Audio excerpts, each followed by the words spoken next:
ये तो होना ही था। ये सब करके बेटा तुमने क्या खोया क्या पाया? तुम्हें कोई अंदाजा है भी इसका या नहीं? कितने लोगों का दिल दुखाया तुमने, इतना दुख दिया है लोगों को कि शायद जिसका अजाला भी नहीं कर सकते अब। देखो शावेज, जो कुछ भी हुआ ना बेटा, उसके जिम्मेदार तो तुम ही हो।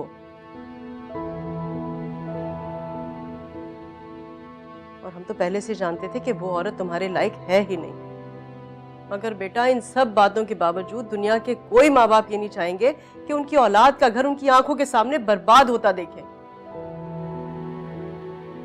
आपको क्या लगता है मैंने कोशिश नहीं की? हर मुमकिन कोशिश की है मैंने, और मेरी जात की हद तक जो कुछ हुआ वो हमने बर्दाश्त किया। लेकिन मैं ये हरगिज बर्दाश्त नहीं करूंगा कि मेरे माँ बाप की इज्जत पर एक हर्फ भी आए। मुझे अब समझ आ गई है, वो ये चाहती नहीं थी कि आप उस घर में आए। बहुत देर कर दी तुमने ये समझते। बहरहाल तुम्हारा अपना डिसीजन है, पहले भी तुमने जैसे सोचा जो चाहा किया। हम कुछ नहीं कहेंगे, जो तुम चाहते हो वो करो। फैसला तो मैं कर चुका हूं बाबा। जिस औरत को यह एहसास नहीं कि मेरा बाप बीमार है और मुझे बिजनेस टूर पर जाने के लिए फोर्स कर रही है और मेरे मना करने पर खुद चली जाती है, ऐसी औरत को मैंने अपनी जिंदगी में नहीं रखना बाबा। ये मेरे लिए कोई छोटी बात नहीं थी। और आप ठीक कह रही है मामा, गलती मेरी थी और इसलिए इसका अजाला भी अब मैं ही करूंगा।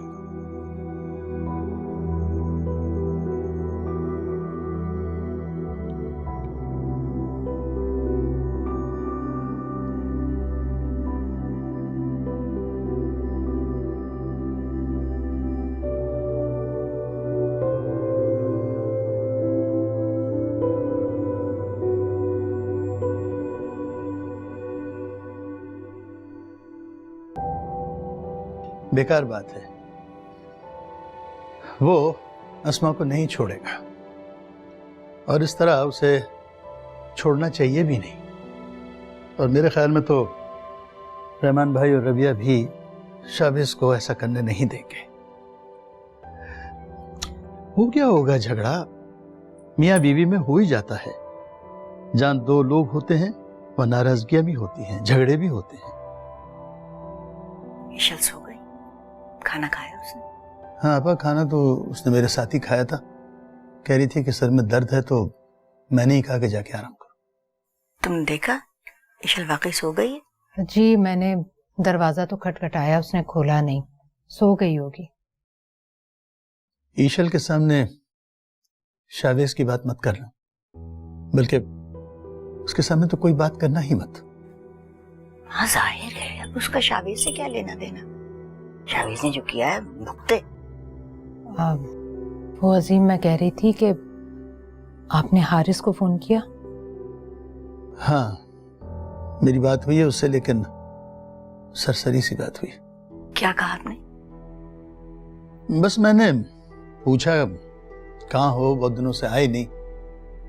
तो कहने लगा कि मैं तो बाहर हूं और आप सबकी खैरियत मालूम कर रहा था। ईशल का पूछ रहा था? हाँ ईशल के बारे में पूछा उसने कि ईशल कैसी है, उसकी ज़हनी हालत नॉर्मल हुई या नहीं। मैंने उसे बता दिया कि ईशल जॉब कर रही है। आने का बताया उसने कि कब आएगा? कह रहा था कि इसी महीने आऊंगा। आपने कहा कि चक्कर लगाए? हाँ कह तो दिया, लेकिन अच्छा नहीं लग रहा था मुझे। तुम तो जानती हो कि हमने खुद ही उसके रिश्ते से इनकार किया था। बस अब रहने दो, मैं हैंडल कर लूंगी। वो तुम लोगों से बात नहीं करेगा। बस रिश्ता मांगे तो हामी भर देना, बाकी मैं बात कर लूंगी। जी अच्छा।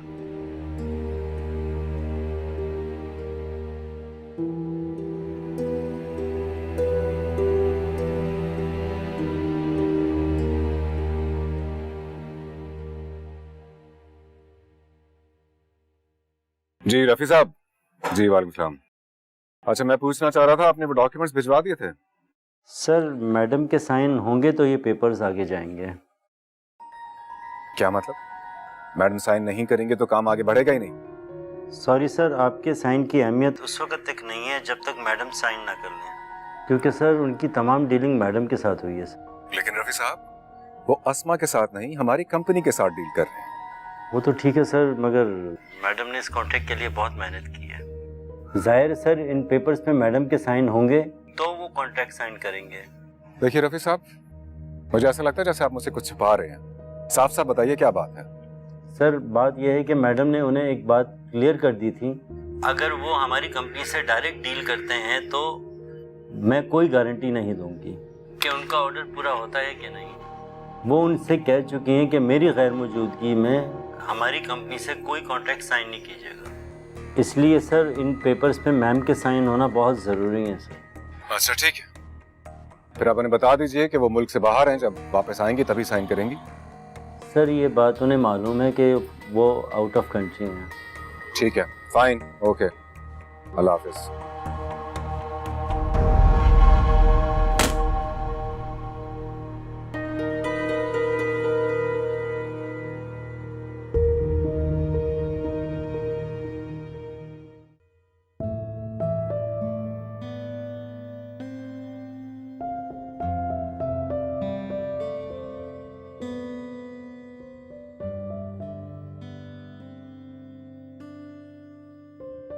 अस्सलाम वालेकुम। वालेकुम अस्सलाम। मुझे साथ कहते हैं। जी, मैंने अपने पहले दिन आपको देखा था। लेकिन हमारा तारुफ नहीं हुआ। मैं सबके नाम जानती हूँ लेकिन अभी सबको सही से पहचानी नहीं हूँ। कैसी हैं आप? मैं बिल्कुल ठीक हूँ, बैठे। Thank you. आपसे एक बात पूछनी थी। जी पूछिए। क्या आप लंच नहीं करती? नहीं करती हूँ। चलें कैंटीन? अब नहीं, मैं अपना लंच घर से लेके आती हूँ, मैं यहीं खा लूंगी। तो फिर आज साथ में लंच कर लेते हैं। नहीं, अब वो देखिए मिस ईशल, अब आप इस ऑफिस का हिस्सा हैं तो आपको सबके साथ मिलकर काम करना है, तो लंच साथ करने में क्या बुराई है। आप एक काम करें, कॉन्फ्रेंस रूम में जाके बैठे, मैं भी अपना लंच लेकर आता हूँ।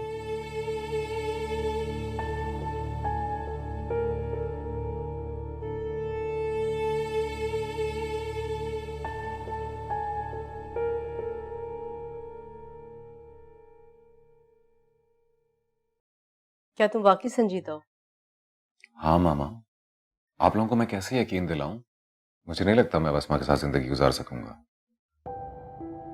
वैसे भी वो बाहर है और मेरे ख्याल से कभी नहीं वापस आएगी, इसलिए आप लोग प्लीज मेरे साथ घर चलें।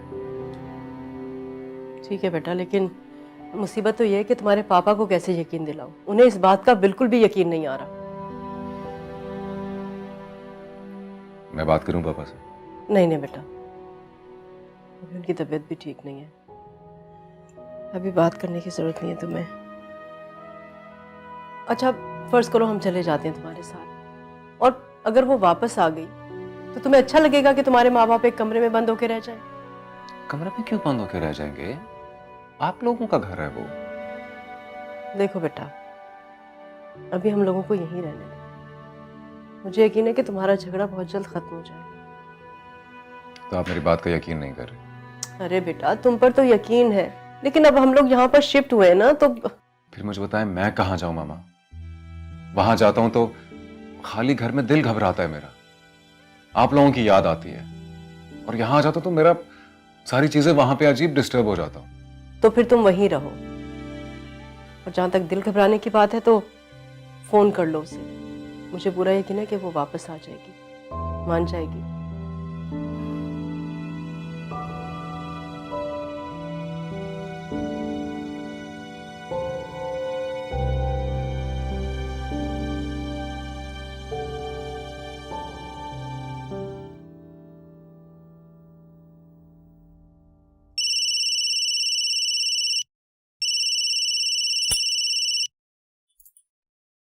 कैसे हो हारिस?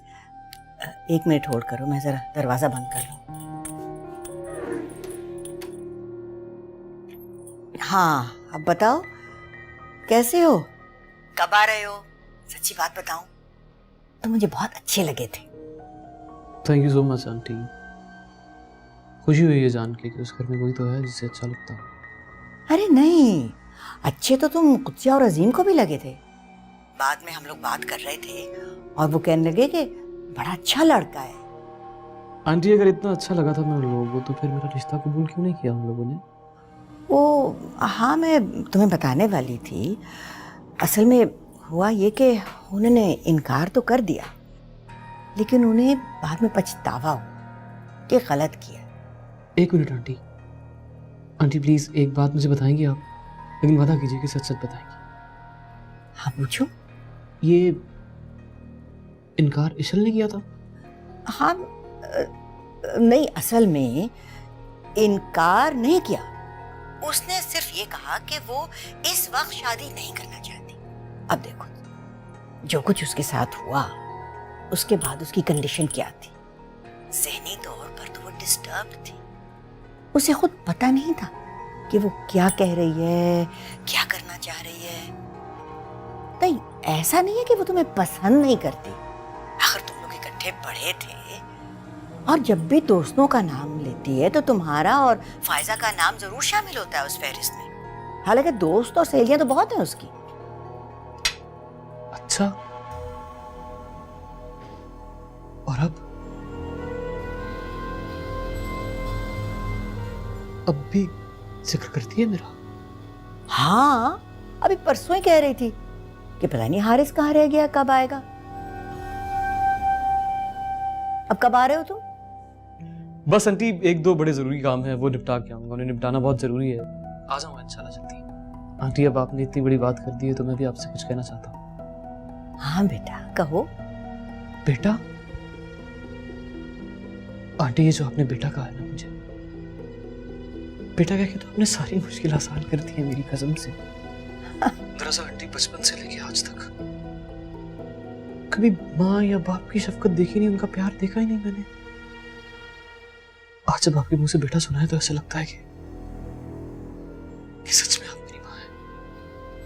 आपको तो पता है कि मेरी सिर्फ एक ही बहन है, वो भी अमेरिका में। मैंने बड़ी कोशिश की, उससे कहा कि वो आए मेरे साथ चले, आपकी तरफ आए, रिश्ता मांगे, लेकिन आपको तो पता है कि कितनी दूर की फ्लाइट है, नहीं आ जाता, लोगों से नहीं आ सकी वो। आंटी मेरी ये ख्वाहिश है, मेरी दुआ है, मेरी गुजारिश है आपसे कि अगर आप मेरी माँ की हैसियत से अंकल आंटी से रिश्ता मांगेंगी तो मुझे बहुत खुशी होगी, बड़ी मेहरबानी होगी आपकी। यकीन कीजिए ये जो आपका एहसान होगा ना, सारी जिंदगी गुजर जाएगी मेरी, चुका नहीं सकूंगा मैं। अरे नहीं बेटा, इसमें एहसान की क्या बात है। तुम मेरे बेटे जैसे तो हो। और देखो तुम्हारा और ईशल का घर बस जाए ना तो मेरे लिए इससे ज्यादा बढ़कर और क्या खुशी हो सकती है। बस तुम अब बेफिक्र हो जाओ। तुमने मुझे जिम्मेदारी सौंपी है ना, बस इसे मैं पूरा करूंगी। एक बात पूछना चाहती हूँ। जी? क्या तुम ईशल को वाकई बहुत पसंद करते हो? आपको अंदाजा नहीं है आंटी किस हद तक चाहता हूँ, बता नहीं सकता आपको। लेकिन बेटा तुम जानते हो ना कि ईशल के साथ जो हादसात हुए हैं उसकी वजह से तो वो। जी जी आंटी, मैं सब कुछ अच्छी तरह से जानता हूँ, मुझे सब पता है, लेकिन मुझे इस बात का यकीन है कि उसमें बेचारी ईशल का कोई कसूर नहीं है आंटी, है ना?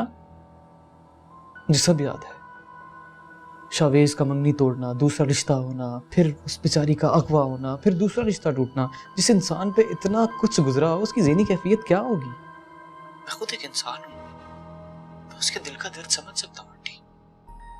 लेकिन आंटी मैं आपसे एक वादा करता हूँ, पक्का वादा, मैं ईशल की जिंदगी खुशियों से भर दूंगा। उसकी जिंदगी में सिर्फ और सिर्फ खुशियां होंगी। उसकी जिंदगी में खुशियों के अलावा किसी और दूसरी चीज की जगह नहीं होगी, वादा मेरा आपसे। देखिएगा आप, देखिएगा। ठीक है, फिर तो मैं अजीम और कुत्सिया से जरूर बात करूँ। आंटी प्लीज देर मत कीजिएगा। अब देखें आपकी जिम्मेदारी, आपने बेटा कहा है ना, तो मां बन के ही सब काम कीजिएगा। अरे कहा ना तुम्हें जल्द ही खुशखबरी सुनाऊंगी। बस अब फोन रखो और अपना ख्याल रखना। अच्छा, खुदा हाफिज। जी जी आंटी, आप भी अपना ख्याल रखिएगा। खुदा हाफिज। खुदा हाफिज। खुदा हाफिज।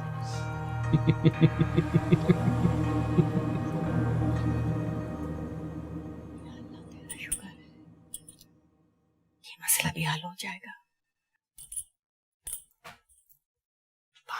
करती हूँ उनसे।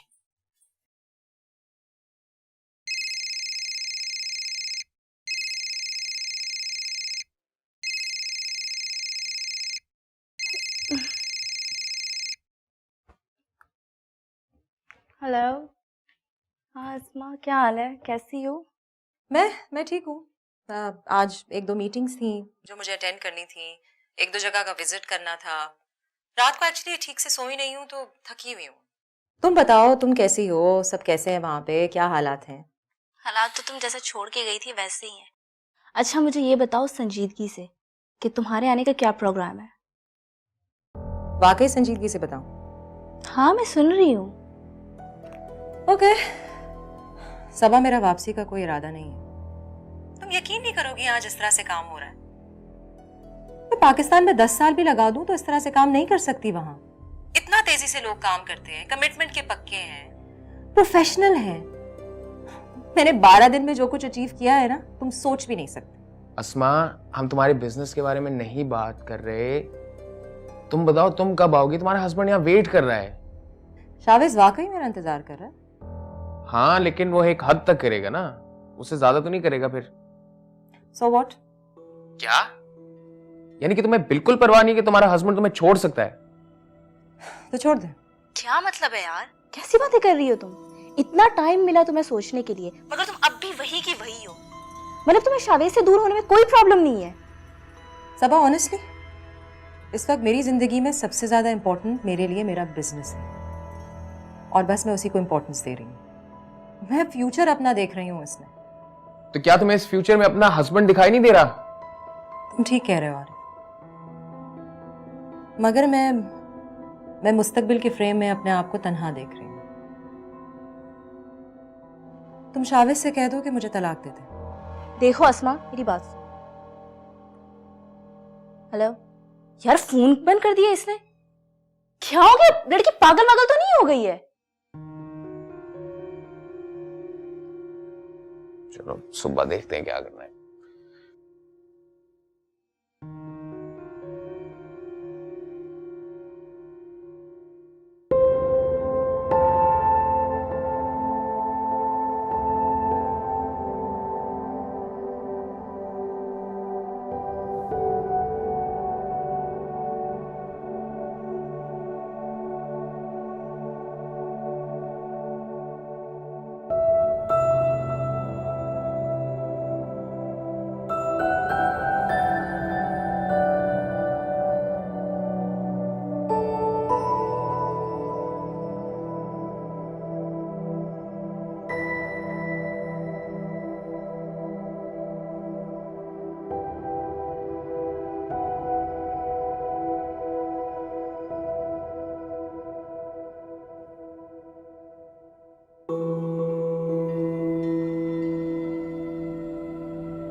The great Bill Baines, only son.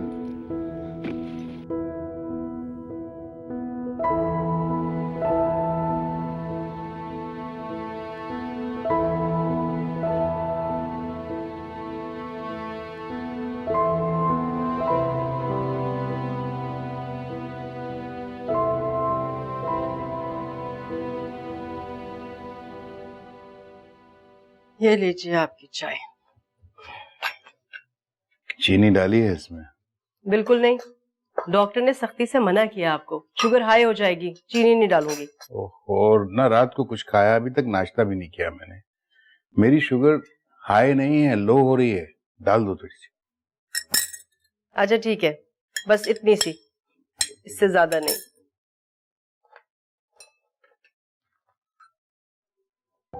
Chavez lounge में सो रहा है।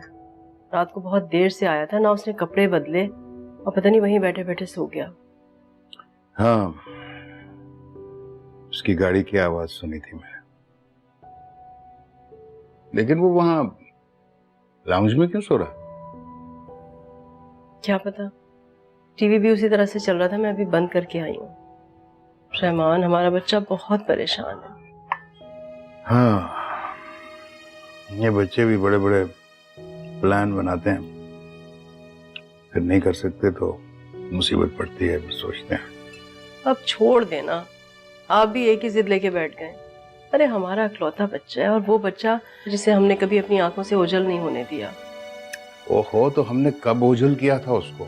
वो तो खुद ओझल हो गया हमारी आंखों से, और उसको इस बात का एहसास भी नहीं है शायद। मुझे तो खुद कुछ नहीं समझ में आ रहा। मैं तो आप दोनों के बीच में पिस के रह गई हूँ।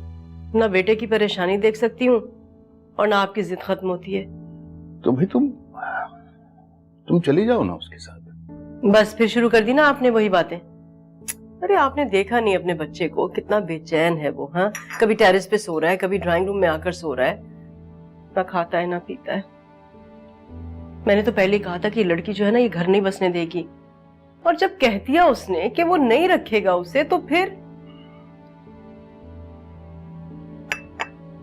मुझे नहीं लगता कि वो उसको छोड़ पाएगा।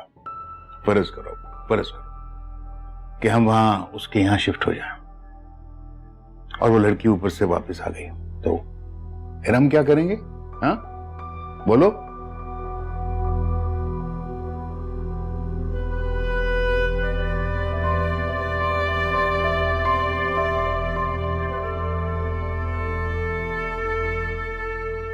अस्सलाम वालेकुम खाला। जीते रहो बेटा। मुझे डर था कि तुम लेट ना हो जाओ। नहीं, मैं लेट नहीं होती, मेरा ऑफिस 20-25 मिनट दूर है। अच्छा चलो, फिर टाइम है तुम्हारे पास, नाश्ता करो। नाश्ता नहीं छोड़ के जाना बेटा। बेफिक्र है, मैं नहीं छोड़ के जाऊंगी।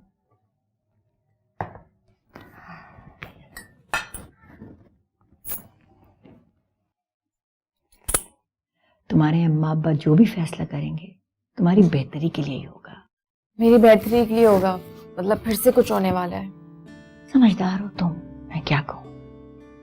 वो लोग परेशान हैं, चाहते हैं कि बस जल्दी से जल्दी तुम्हारी शादी हो जाए। मुझे यकीन है कि जब भी वो मेरे लिए कोई भी फैसला करेंगे वो मेरी बेहतरी के लिए होगा। मैं बात मानती हूँ और मान लूंगी, लेकिन उनसे कहें कि ये बातें अभी ना करें। बेटा, ये नहीं हो सकता। तुम जानती हो तुम्हारे अब्बा की तबीयत ठीक नहीं है। कल भी उनका बीपी इतना हाई हो गया था, हम तो उन्हें डॉक्टर के पास लेके गए थे। बाबा अपनी दवाई नहीं खा रहे आजकल? बेटा, दवाइयाँ खा रहे हैं, दवाएं नहीं छोड़ी, लेकिन दवाएं जब भी असर करती हैं जब इंसान सुकून से हो, और वो सुकून से नहीं है। आपने तो मुझे टेंशन में डाल दिया है। समझ नहीं आ रहा उनकी परेशानी खत्म कैसे करूं। बहुत आसान तरीका है, तुम उनको इजाजत दे दो कि वो किसी अच्छे रिश्ते के बारे में सोच सकें। ठीक है, अगर वो किसी अच्छे लड़के के बारे में सोचना चाहते हैं तो सोच सकते हैं। देखो बेटा, समझने की कोशिश करो। लोग तरह तरह की बातें बनाते हैं। एक दफा रिश्ता पक्का हो गया ना, तो लोगों की जबानें खुद ब खुद बंद हो जाएंगी। मैं जानती हूँ और समझती भी हूँ। उनसे कहें कि वो जिससे मेरा रिश्ता करना चाहते हैं कर दें। मैं पूछूंगी भी नहीं कि वो कौन है, लेकिन खाला बस उनको बोलें कि जल्दी ना करें। शाबाश, जीती रहो। बस तुम्हारी यही बातें जो मुझे बहुत पसंद है। Thank you. अब मैं नाश्ता कर लूँ, इजाजत है? नाश्ता खत्म करके जाना है तुम्हें। बेटा, अंडा भी खा लिया करो, एक अंडा रोजाना।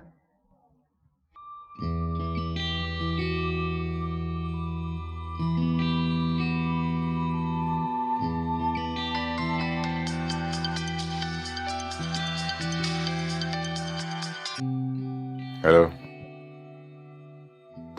हाँ भाई, क्या हाल है? हाँ भाई आरिफ, ठीक ठाक, तुम सुनाओ। यार तुम्हें इसलिए फोन किया है बताने के लिए कि हम अब तुम्हारे और अस्मा के दरमियान में नहीं आएंगे।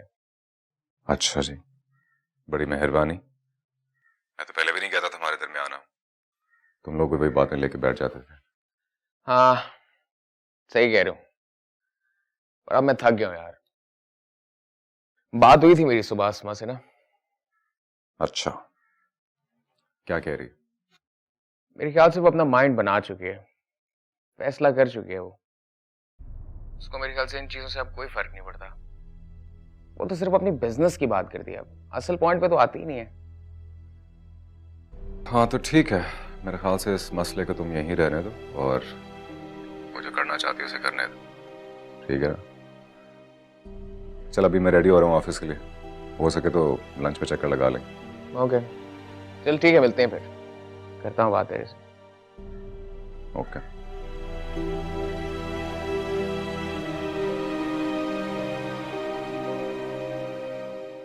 शाबेज, हमारे पापा को अभी तक यकीन नहीं आ रहा कि। अच्छा, तो मैं कैसे यकीन दिलाऊं? देखो बेटा, क्या तो वो भी ठीक रहे हैं, मियाँ बीवी के बीच में झगड़े हो जाते हैं, फिर सुलह हो जाती है, मान जाते हैं। हाँ लेकिन अब मैं उसे नहीं लेकर आऊंगा। तो वो खुद आ जाएगी। अरे नहीं आएगी खुद से, यही बात हो रही थी मेरी आरिफ से अभी, वो फैसला कर चुकी है। तो फिर तुम भी फैसला करके बात खत्म कर दो बेटा।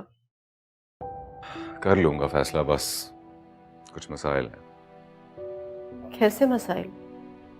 बताऊंगा मैं आपको बाद में। ओफो बेटा, अरे माँ को नहीं बताओगे कि क्या मसला है? हाँ अरे बताऊंगा मामा, आप ही को तो बताऊंगा, बस अभी मुझे तैयार होने दें, ऑफिस के लिए देर हो रही है। सही है? और प्लीज आप किसी तरह बाबा को यकीन दिलाएं कि अस्मा अब नहीं आएगी, इसलिए आप दोनों मेरे साथ घर चलें ताकि हम अपनी नॉर्मल जिंदगी गुजार सकें। ठीक है बेटा। अच्छा नाश्ता तो करते जाओ ना। नहीं बस मेरी वो ब्लू वाली शर्ट इस्त्री कर दे।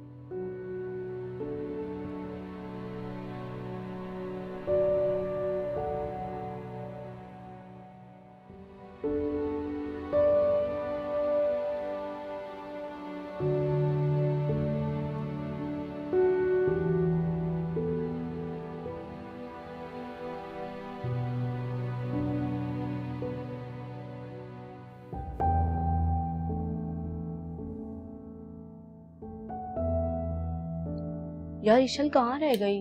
बस आने वाली होगी।